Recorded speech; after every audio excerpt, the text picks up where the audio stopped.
Thank you, Madam Chair.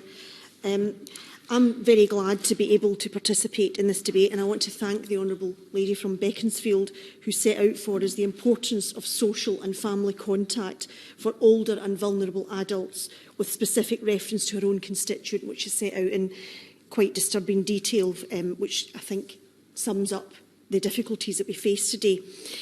I found this debate quite a difficult debate because the issue before us, and certainly before the Minister, is very fraught, and every choice that you make in this situation brings its own serious challenges.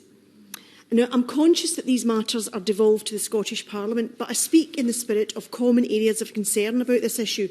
Specifically, how do we support the emotional and social needs of our older people whilst taking due cognizance of our need to also keep them safe? And that's a goal we have all shared today across the chamber.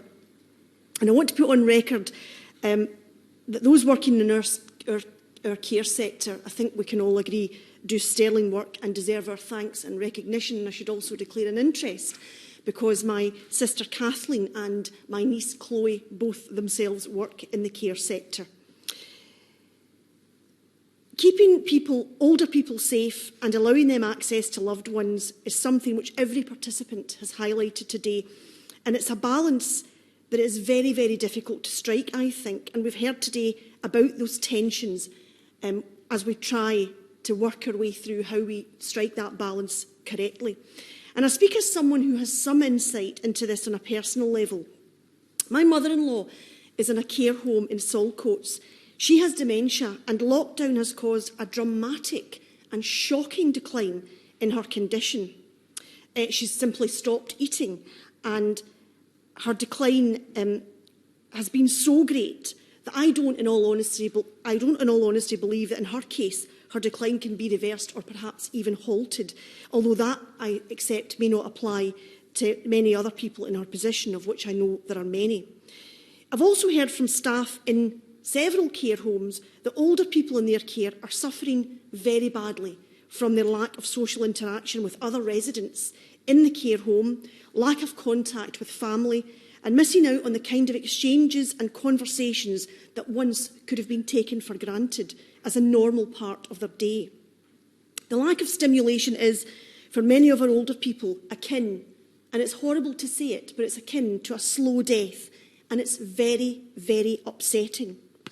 It's upsetting for the families of those who live in care homes, and it's upsetting for the staff who work in these care homes, who throughout this pandemic have coped with enormous challenges in a way, and in the way in which I hope they know that we are very grateful for and of which they can be proud. And care home residents with dementia don't really know and don't really understand why they can't see their loved ones, which only adds to their distress and that of their relatives, as the member for Liverpool Walton illustrated for us. On the other hand, I also know that many people who have elderly parents in care homes are very keen and very anxious that their elderly relatives should be kept as safe as it is possible to keep them at this time until this virus has a vaccine or until it subsides. And we need to be mindful that the average age of those dying from COVID is 83 years old, and that is a very stark statistic, and it reminds us of the kind of choices that we're trying to balance here. We're in a position now where visits to care homes to see elderly relatives can resume, obviously with strict measures in place to make sure they are as safe as they can be. And I know that residential care homes have made use of screens and windows and outdoor visits and virtual visits. But there's some concern amongst care home owners, and we've heard a bit about it today, that they will face litigation over COVID deaths as their insurance premiums soar in the midst of this pandemic. And just as the NHS has some protection in this regard, I think so too must care homes. We've all heard of the distress and loneliness, the destructive sense of isolation older people have felt, particularly, but not exclusively, in our care homes, as they miss that very important contact with loved ones. A phone call or a Zoom connection is a substitute, but it is a much less satisfactory substitute in terms of emotional connection. There is no substitute for an isolated older person having a cup of tea, sitting across in their favourite chair from a loved one, having a hug and seeing the smiling faces of their grandchildren. A virtual substitute can never replace that. And as our older people wait in this limbo of loneliness, missing loved ones, we don't know how long this limbo will last. And that uncertainty is very distressing, because if you're in your very advanced stages of life, your fear is that you will never again have close contact with your family. And that must be an awful and despairing prospect. But in all this, we cannot forget the staff in our care homes. They dedicate their days to looking after our elderly relatives. They see every day how some of our older people are simply not coping with these restrictions. And it's very distressing for them, and I'm sure it takes an emotional toll on them as well. Yet they also feel their duty very keenly to keep their charges safe. And they too often feel torn, helpless, as so many of us feel in the face of this cruel pandemic. The biggest fear as this pandemic rumbles on, turning our lives as we knew them upside down, is that we save our older people from COVID only to lose them to despair.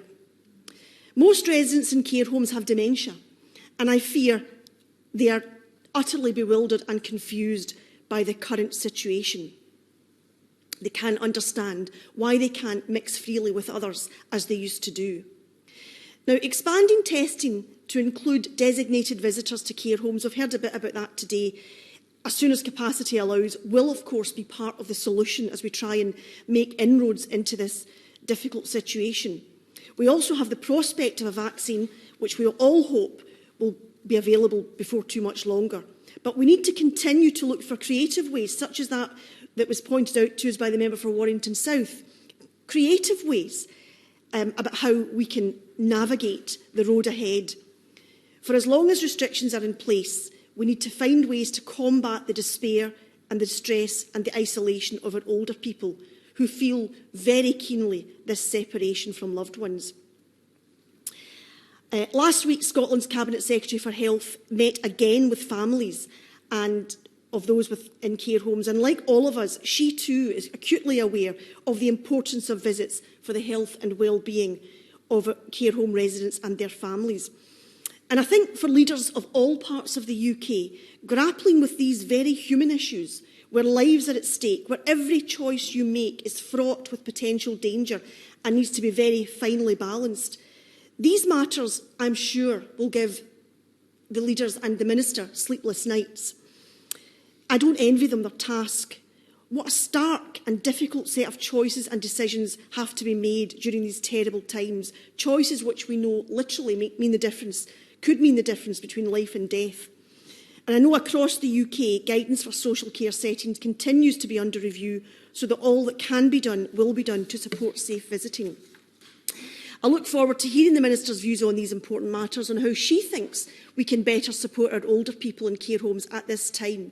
This is a generation whose lives were blighted by war in their youth and is now blighted by this cruel virus in their old age. Of course, we need to protect them and look after them, but for many, the cost, the detriment created by restriction and isolation from loved ones and restrictions on stimulation is very high, as they lose their sense of who they are, as their dementia takes greater hold on their lives.